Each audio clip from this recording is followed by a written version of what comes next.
when we're winning, and then tells us all these wonderful, amazing weapon systems that we've got, and we're all searching around for our spud guns that we had as kids to try and shoot back at them. I do actually agree that we're going to win this. Doesn't really matter. The one thing, before I sort of get into, I wanted to talk a little bit about my story, but the one thing that we have that they don't have, and that is empathy. We have something called a heart, we have love, and we have creativity. These, in a way they're creative with their million different ways to try and kill us, but let's face it, if they wanted to kill us, they could have done it so long ago. They just like to sort of keep us in fear in every which way. But before I sort of get on to where I think we are and where we're going and all of that, I wanted to raise a few smiles, if I can, and tell you a little bit about my story, because many of you here, probably far more informed, certainly with the other speakers who are going to be here, are far more informed about the things in their niche. I don't really have a niche. I just sit at home, lazy sod that I am. I sit at home, I put on a camera, like this camera here, in the morning, and I do a little monologue, a little sort of opinion piece about something, and I'm very, very honoured that many of you may have tuned in, perhaps by accident. Up pops this bald bloke with glasses, saying something about, isn't it strange how the government are just trying to kill us? Isn't it strange how they're persuading us to take some horrible snake venom or some nasty nanotechnology into our arm? Or they're trying to persuade us that viruses actually exist. Or all the millions of different things, like the CDBCs and the digital IDs and all those sort of things that we think that we really want. Well, they tell us we really want them, but I've never met anybody who's actually knocked on number 10's door and said, "Here, Mr. Prime Minister, I think it'd be a very nice idea if you had a digital version of me with my legal fiction so that you can track and trace me wherever I go. I'd love to have my brain radiated at every opportunity with a 5G mast outside my house. And please can I have a portable computer, which I call a telephone, and so every time I put it against my head, I am actually becoming more demented than ever before. And if you can fix my voice, that would be nice too." But no one's actually asked for any. I mean, maybe hands up who wants a digital ID. Please, somebody must want one, surely, because whenever I do my talks, I think somebody must have asked them for this, or a CBDC, the program money. Who wants some program money? Who would rather have gold and silver? Well, that was only half the room, that was interesting. Who would like some fiat currency? So, I just want to take you back in time to 1963.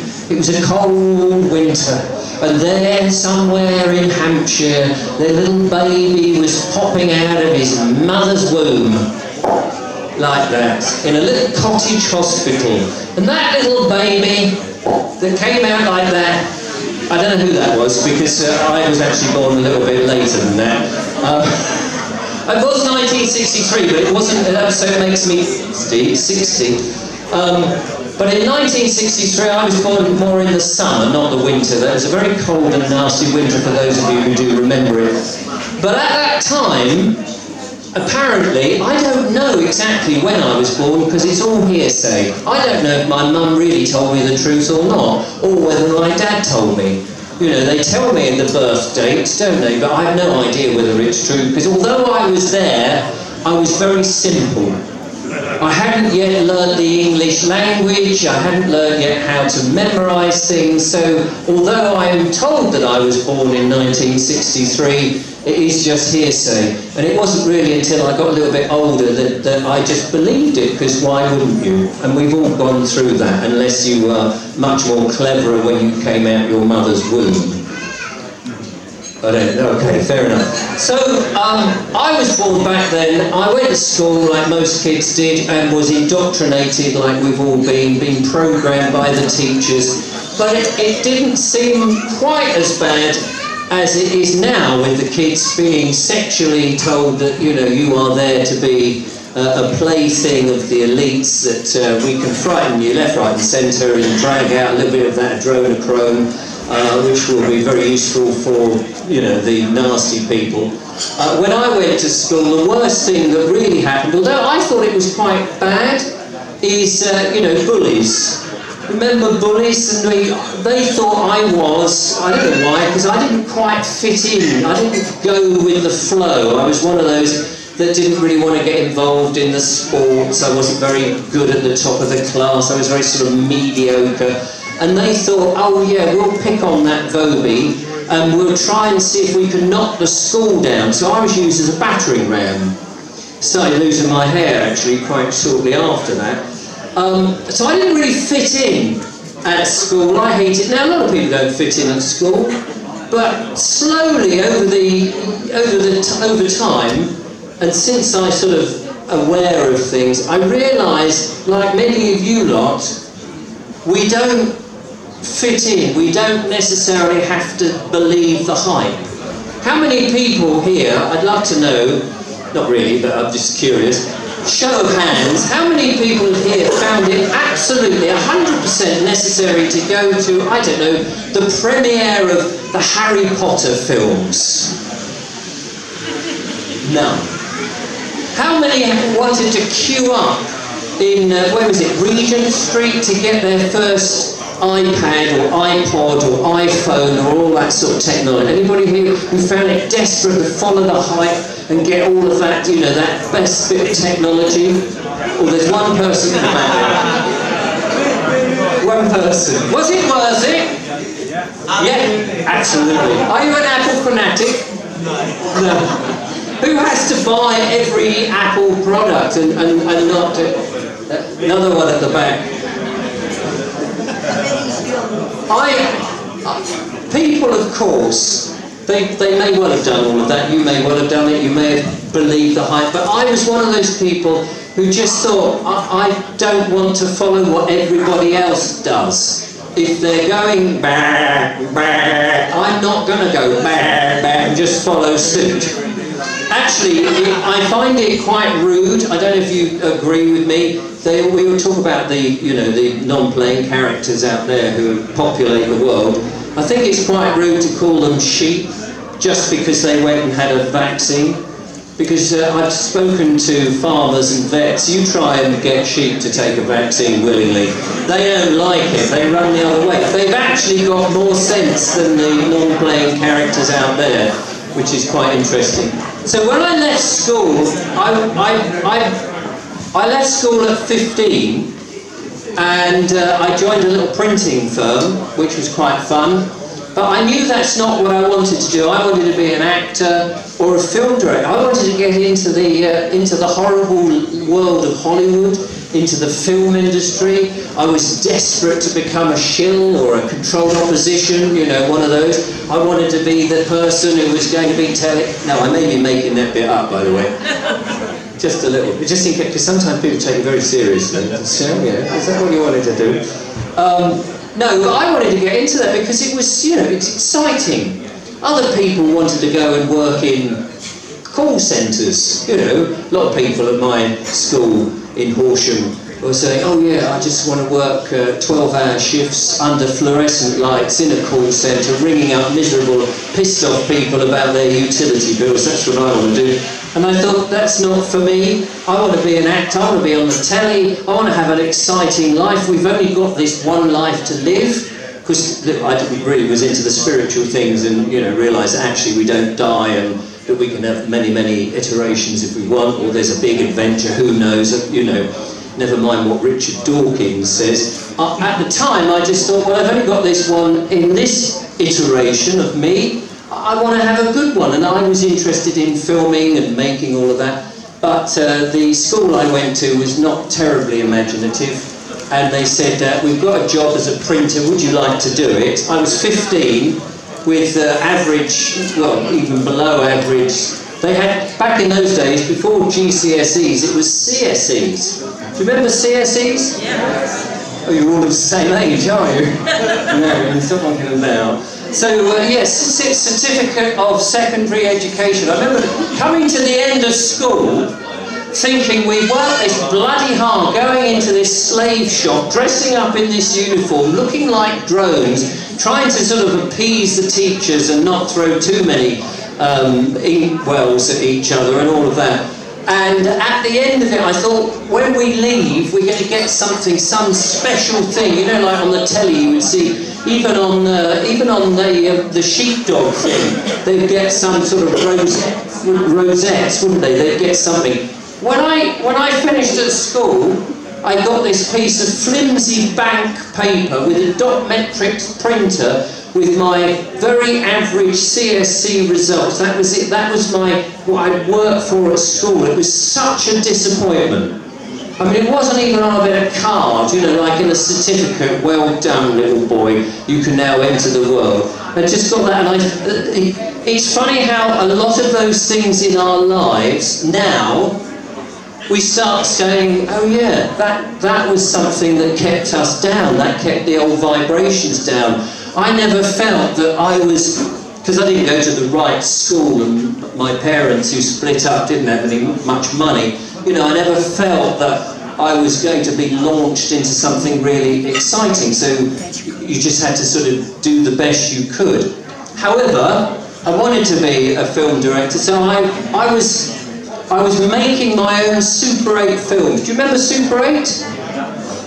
You used to get 3, now this is quite interesting because you talk to young people now and you say, yeah, when I was a kid, I was doing the filming, and there they are with their phones filming something, you know, for 4.5 hours on a bit of data up to the cloud, and you tell them, oh no, I had about 3 minutes and 25 seconds on a piece of Kodak Kodachrome that you sent off to Hemel Hempstead, and you had to wait a week before the envelope came back, and then you get the projector out and the screen, and you'll be able to see at least 2 or 3 minutes of the stuff. The first bit and the end bit was always out of focus or overexposed, wasn't it? Never quite there.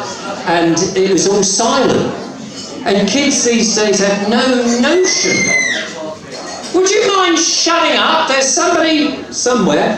Thank you so much. That's so kind. But sorry about that. I didn't mean to shout. I was just, you know, hear myself think there. Yeah, there's. So I used to do all this filming, which was great fun. But kids these days have no notion of those old analogue ways. Now, what I found really interesting doing what I'm doing and talking to people and coming and meeting people like yourself is most of us have had one foot in the analogue world and we've now got one foot in this digital world. And the thing about the analogue world, I don't know if you agree with me, is you can see how things work. And you can see the wonder of an old garage tape recorder. Not tape recorder, record player. Do you remember those old record players with the belts that go in and the needle would come down? And you just think it was magic that a needle can sit on a piece of vinyl and then the music can come out through some old amplifier with valves and this, that and the other, and would come out. And you could take apart a typewriter. Do you remember a typewriter? Do you remember those days? Are you sure? You could say, and it was hard work, was it? Pressing the keys and all of that, but you could do it yourself. You had to change the ink and wet the ink and do all this rigmarole. And remember Tipex? So these are sort of pre-digital days. Days when you had to think. Days when you had to do stuff. Days when you were part of the machine. You didn't just swipe this way or swipe that way and allow other people to do everything for you. And part of the message that, of course, I found myself saying on the channel is that we've got to take back the responsibility, because slowly and surely from those analogue days, we've allowed the government, we've allowed big corporations, we've allowed doctors, we've allowed all these sort of professionals to take away our responsibility, so that more and more we do less and they do more, but the more they do is not so good for us. We've seen that with food. When you think, and Sainsbury's was not the big, huge, massive supermarkets that it is today, with such a dominant place. It was this new thing called a supermarket, but it didn't have millions of aisles. It still had a few aisles and a couple of checkout women with these things, you know, and it was like, do you remember those? Back in or self-service, you know, baggage problem in the checkout area, all that kind of stuff. Not that kind of thing. And my mum, bless her, because as I said, my parents were divorced. She worked in Sainsbury's, and being a bit of a cheeky woman, she every now and again she thought, what am I going to get the kids, because they didn't pay very much, as they still don't probably. She said, what am I going to get the kids to eat? Oh, I think we'll have maybe some baked beans, we'll have some... So she would get the tins off there and dent them, and, you know, open up a packet a bit, put them in the special sales thing, just as she was finishing, and then, as a member of staff, they could go around and help themselves. You know, oh, there's some discounted ones here, I'll have those. Because, you know, people did what they had to do to feed the kids. People are still having to do what they do to feed the kids, only the food that they're now feeding the kids is not terribly good. And the problem is we're all thinking, oh, you know, it's all done. And this is that thing about taking back the responsibility for ourselves. How many people, I'll just be very interested, how many people still go to a supermarket to buy food?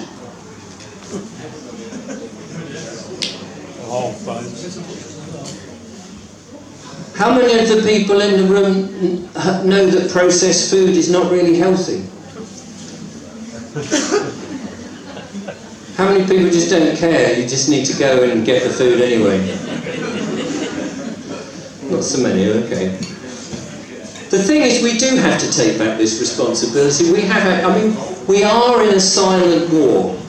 We're in this world war already. People think that it's going to happen and it's coming, and Mark has just very eloquently and frighteningly illustrated all the tools and gizmos that they've got. But they've been doing this for so long, and the problem is we've just become so incredibly complacent. I made a video the other day saying my biggest fear is complacency. We've become, you know, we're all, I've gone off topic a bit here, but we're all coming to these sort of events. You know that I have a YouTube channel. You know I interview some really amazing people, like Dawn Lister here, who was on the other day and will be speaking a little bit later on with a fantastic book, What Really Makes You Ill. Copies are available. Do buy one, because it's forensically written and brilliantly done. And I'm not paid to say that, it's just, it is, and I've met some amazing people. But you know what? But what about all the people out there? These are the people we've got to reach. We know that we've got to get unity, we've got to be united. We know that we've got to somehow persuade more and more people, because this silent war isn't going to stop just because we know what we're talking about. I was going to hopefully do some laughs and make you laugh a bit on my soapbox. I'm a very strange character, because sometimes I can be very up, sometimes I can be very impassioned, and you'll know on my channel sometimes it, you know, diversifies a bit, because I do get very frustrated. I'm on YouTube, and I've now got 200,000 subscribers, which is very nice, thank you very much. But YouTube are throttling me. The views are much lower than ever I got last year when I had, say, 25,000 subscribers. It's a very difficult medium. You're always dancing around the eggshells, because they're going to censor you left, right and centre, although actually I managed to get away with quite a lot. And other YouTubers say, I spoke about what you spoke about and I got a strike or I got kicked off YouTube. How is it? And other people say, oh, well, then Richard Vobes, he's got to be a shill, isn't he? Or he's a government operative or something like that. And people have asked me that directly. They said, well, are you? And how can I convince you that I am or I'm not? You've got to make up your mind by what I do, not so much what I say, the fact that, you know, you've got to make that decision, because that's the only way we make any decision. Don't give them the responsibility. Of course, I'm not a, you know, I don't want to be, thanks very much. Anyway, sorry, I've gone off topic there and I got a bit passionate, because I do get worried that we, at this very weird stage, we are becoming very complacent. We've been in this sort of phony war for the last few months, where something was going to happen. Did you sense that? Something was going to happen. We felt like, oh, any minute now, something. We've had this thing, we've all avoided the injection, or some of us maybe have got it, but we now know there's protocols, we're working with ways to get out of this.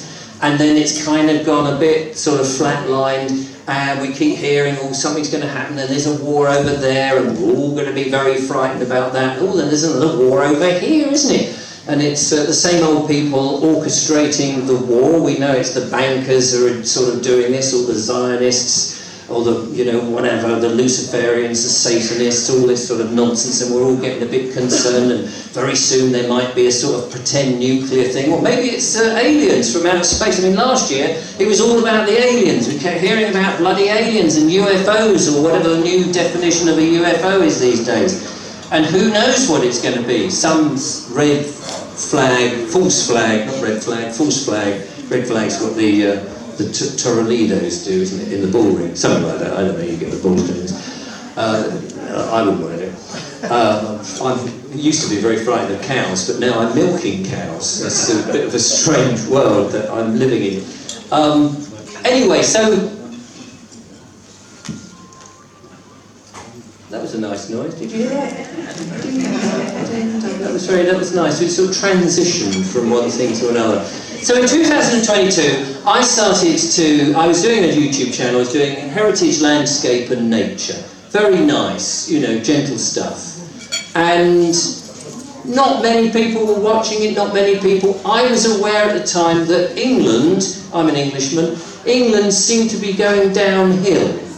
And I was a bit annoyed about that, because everywhere I saw was farmers' fields and these new builds going up. Or, where I live, down in Worthing on the south coast, there were these buildings being erected. Now, Worthing is a traditional seaside, Edwardian, Victorian seaside town. People used to come down to Worthing, like many of the other places, in the Victorian times, in these lovely, great big sort of beach hut things, where the women would get dressed and the men would sort of prance around up and down the promenade, all that sort of caper.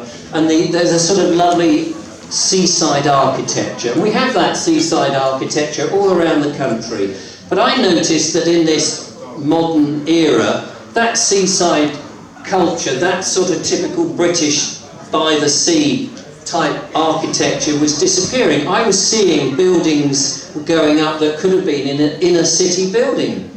Things that you might find in London were suddenly popping up on the coast, and they all looked the same. And actually I became aware that all the streets now had the same bloody brands. You'd see the same, you know, McDonald's over here, and Burger King over here, and Subway over here, and all those individual people.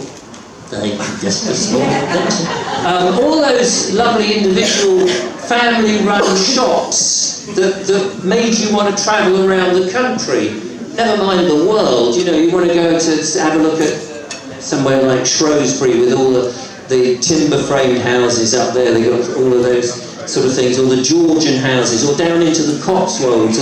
But all of that was slowly changing, and so I was very perturbed that this was happening to the country that I love, which is why I started to dress. I thought, well, this is my sense of Englishness. Everybody's got maybe a different sense of Englishness, and not everybody's English, so, you know, you might be Scottish or Welsh, or you may be whatever, you know, it doesn't really matter.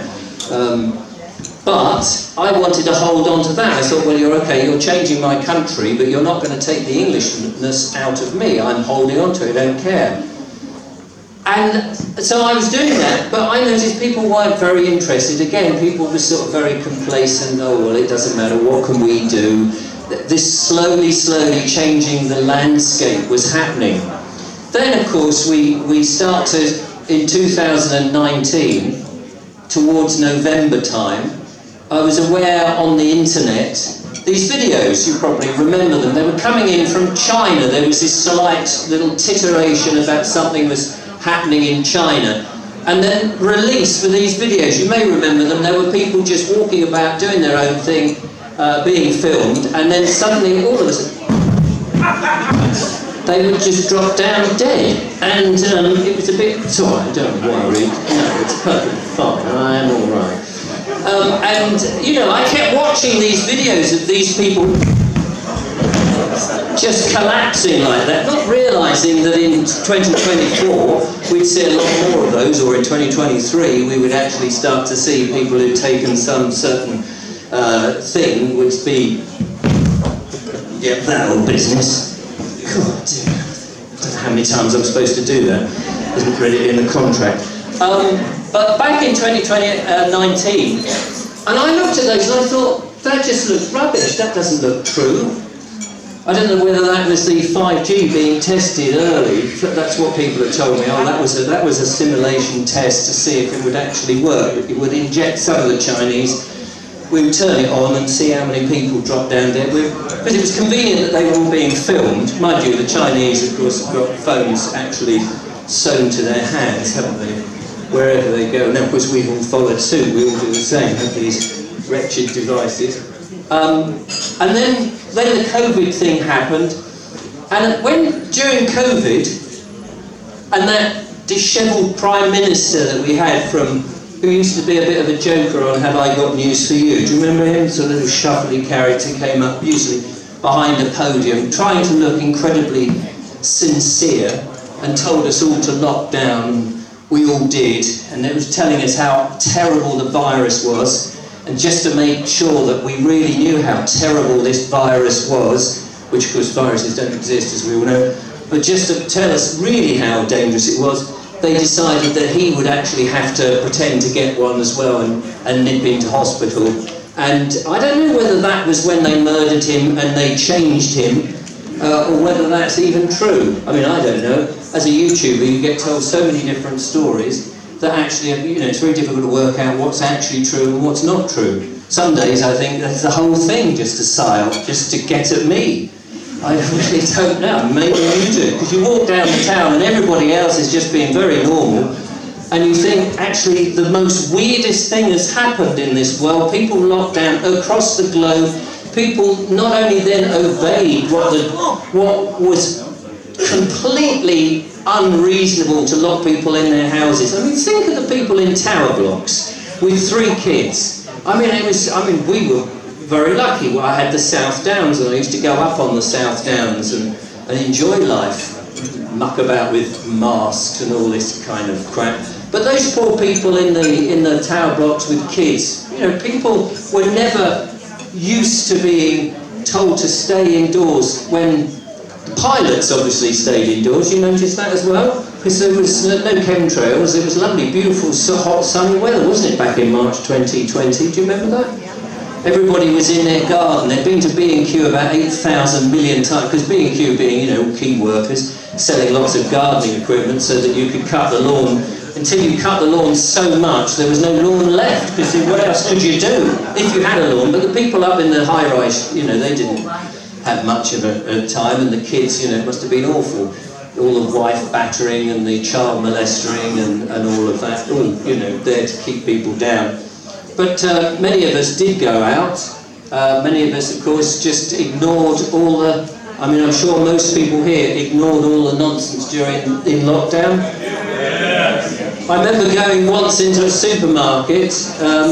Back then I was still going into supermarkets. I don't go into supermarkets now, but I once went into a supermarket, and during the lockdown, and the bloke at the till was just trying to pay, and he saw me walking by, and of course if you didn't have a mask on, you stood out like a sore thumb, because everybody else had one of these sort of nappies on their face, and he shouted out, he said, "Oi! Can you put your mask on?" And I stopped in my tracks, and I turned round to him and I said, "You're asking the wrong question." He went, "Huh?" I said, You're asking the wrong question. You mean, will I put my mask on? I can put it on, but I choose not to. Thank you. And I carried on shopping. And anyway, so that was... you're back again? Was it all right? Yeah, it's back. Oh, good. I'm so pleased. Just been seeing a Harry Potter movie I mentioned earlier, because, you know...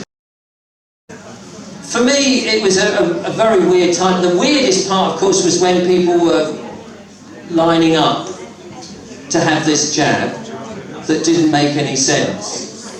That had been, you know, the speed of science, we later discovered from that lady from Pfizer. Do you remember that? The speed of science. I didn't know there was a speed of science. And of course everyone was following the science. I don't know where you've seen. Where is it? It's like the Piper. Where is the science we're all supposed to be following? I can never find it, you know. But everybody managed to find it because they were following the science. Same science that tells us that man-made global warming is that thing that's going to kill us all. CO2, the gas of life, all that sort of bollocks. So it was all very weird going through that period. And now we've come out of all of that. There is that sense that, oh, it's all over. But we know it isn't. We know it's slowly catchy monkey, that the 5G towers are going up, the digital IDs and all of that nonsense is going in place. We're now at the beginning of a financial crash. People are clamouring left, right and centre to buy their gold and silver, presumably hiding it somewhere in the house. Bitcoin. Now that's an interesting thing. Again, another sort of, whilst I've got an audience in front of me, I can actually question them rather than just a camera. How many people think Bitcoin is the answer? One over the back there! That's a very radical table over there. So that's really interesting because lots of people tell me, it's Bitcoin, you've got to get your Bitcoin. And I think, well, which bit? Is that the bit that I get to keep, or do they keep the other bit? I'm not convinced, personally, and I can only go by my own opinion, I'm not convinced. Because even though they say, yeah, but somebody said to me, he says, you know, Bitcoin, they keep saying that it's, it cannot, it's, what is it, what's the thing they say about it? It's not centralised. Decentralised, thank you very much, there's a nice, very kind man there. Decentralised. But apparently, that park on a specific day, loads of them all funneled in, people were out there with their prams and their kids, and they saw people going into the park. You know how people just follow a crowd, they go, oh, there's something going on here. So they all gathered round, there was a few people with a few megaphones, and they said, look, we're a bit unhappy with this idea the council are going to put in 15-minute cities. Don't like that, you know, we want a bit of freedom. We've always had a bit of freedom, or at least we always thought we did. And we quite like that. We don't want this council to do it. So what we're going to propose is, because the council are hell-bent on doing it, we're just not going to fund them for one thing, but we're going to have our own council, because we're the people of Biggleswick. So people were going, oh, that's a bit radical, isn't it? I said, well, you know, ultimately, we can choose who the council is, can't we? If we don't like this particular council, let's just get shot at them. Let's have our own. After all, if we don't fund them, what can they do? If we don't support them, what can we do? What can they do? So they had a sort of preliminary little vote. Said, well, okay, we'll do an intermediate council. We'll just get something going. Then we'll do proper votes in 6 months' time, but we'll prove we can do it. So they did this.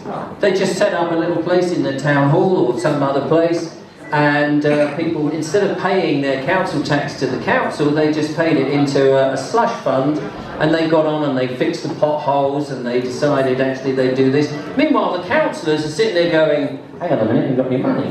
What's going on here? They can't do that. But the thing was, it's like a tyrant without any followers, a dictator without any followers, is just a clown. It's just a solo person over there. People just basically turned their backs on the council, and they formed their own council, and the council were listening and doing what the people want, as democracy should be done. Well, of course, Biggleswick and the video that I put out was an allegory. It was a story. It wasn't true, but it was just an idea. What if people did that? But I presented it as if Biggleswick was a real place. Because I thought people would realise that there's no such county as Bedfordshire or Goodham or whatever it was I said. Because I didn't realise, of course, that the YouTube is a global thing. And so I had people in Australia and America going, "Hey Richard, I'd love to talk to some of them people in Biggleswick. We'd like to do the same in ours and we want to know how you did it." And I did have to go back and say, well, actually it was just an allegory, just an idea that people could, you know. So I was good at coming up with ideas and saying, look, we are the people, we're the people. We just seem to keep putting up with all these other people. The small number of people, the weak-minded, the people who are not very creative. We're much more creative, we're much more energised, we're much more positive, we've got our higher vibrations, we're the ones bringing up the next generation, we're the ones who have the love and all of that, and we want to look after our places. We're the ones that will keep the place clean and look after it and care for it. Why not? If that council is not doing what it's supposed to do, and all the money's going to the Consolidate Fund, and the government are then taking it all and giving the council a little bit back and saying, oh, by the way, you've got to go to the green agenda, you've got to do a bit of 5G, you've got to do all this sort of nonsense. Why would you want to keep it? But again, it comes back to that, we've got to take back responsibility. We've got to decide what we actually want. We've got to unite, we've got to come together. We've got to say, enough is enough. We never asked for any of this nonsense that Mark was talking about. We've not asked for nasty injections. We've not asked for you to spray the skies.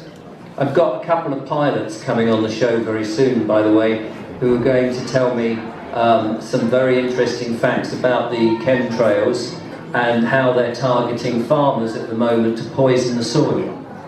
The idea, I mean, when we arrived, there was a load of hailstones. Did you see that earlier? Yeah. We arrived, massive amount of hailstones. And the trouble is, we're all in this everything that's a bit out of the ordinary, we're all getting a bit, that's deliberate, isn't it? But I did speak to a chap here, I don't know where he is, and he said, oh no, that's normal. And I said, what do you mean normal? He said, well, I'm into drainage, and I understand how drains work, and we look at the weather all the time. And he said, that's pretty normal. It doesn't happen every day, obviously, you know, once or twice a year maybe, but a big downflow of that. And the problem is we're getting so sort of worked up, everything that's just a little bit, so maybe it was normal, or maybe it wasn't. I thought we were going to see instant flooding. We've got to drive back to Sussex shortly, and I thought, oh yeah, I bet there's going to be floods everywhere. But nevertheless, they are targeting the farms. So the advice would be to get as much food stocked up as you can, because there's harvests that should have been in, or plants and seeds that should have been in that aren't. Hailstones like that are going to be decimating the plants so that farmers cannot grow again.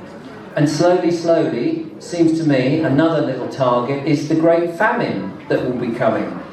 And here we are in the West, where we never have a shortage of food. You know, we were out last night in Milton Keynes. Golly, there's a 15-minute city if ever you wanted to see one. And where they've got astroturf on the ground, not even real grass. I mean, it was quite weird. We were out there, and can't remember where I was going with that now. Well, we were doing another event, funnily enough. Food, yes, that's right. We were out there, and we were seeing people Saturday night, burgers, all this sort of synthetic food. We were seeing all the youngsters dressed up to the nines, the women, bless them, all spilling out of their dresses all over the place in the most inappropriate clothing, eating inappropriate food, getting fatter every moment, not looking after themselves, drinking tons of alcohol. There's, you know, not a care in the world in their 15-minute thing. Keep them drunk, keep them fed, and they won't notice that actually we've got some real serious issues like food. And when the supermarkets don't have the food that we normally get, and they're starting to put stuff that's made with worms and bugs, thank you, bugs, and when it's all full of these mRNA vaccines and nasty stuff, when will people notice? Well, they won't, will they? They'll never notice. That's why we've got to take back the responsibility. We've got to look after ourselves. We've got to keep our brains working. We've got to spend time thinking, using that critical thinking. We've got to somehow convince other people, somehow, the non-playing characters there who have been so targeted. It's not their fault. Of course it's not their fault. We're just extremely lucky that we have been chosen to be the signposts of the future. Because as people come to the point, I'm wrapping up now, as people come to the understanding that this has been a great awakening, that they start to realise that maybe they took something they shouldn't have taken, maybe that's getting them angry. Apparently there's a film called Civil War coming to a cinema near you. I don't know if it's set in America or in this country. I don't go to the cinema, I don't want to see all their programming or all their nonsense. But apparently that is to sort of show that when troubles come around, if we're not civil, if we're not honourable, what will happen is people will start tearing around at each other, and if famines do come, people may be coming to your house to look for food, and they may not be very nice. So we've got to be the signposts of the future and guide people where to get their health, where to stock up on food, how to look after themselves. We've really got to step up to the plate, and I think that's where we're going. But we're going to win this, because we are determined, and I think we're all these star seeds that people talk about. We're here for this purpose. Everything that we've done in our lives has led us up to this point. Whether you believe it or not, it's just my opinion, but that's where I think we are. And this is the point of these sort of rallies and meetings and things, is to remind ourselves how important that we are, how important the knowledge that we've got, that we don't just hold it in ourselves, that we try somehow planting those seeds to the rest of the world, because we need the numbers. We need to turn our backs, we need to become the Biggleswicks of the future. We need to arm ourselves, get rid of the fear, despite the weaponry and all of that, and courageously show the rest of the world and show the scum who are not at all like us, who aren't creative, who really are the masters of this wonderful planet, and start enjoying it and living again. Yeah. And that's what we're doing. Thank you very much, ladies and gentlemen.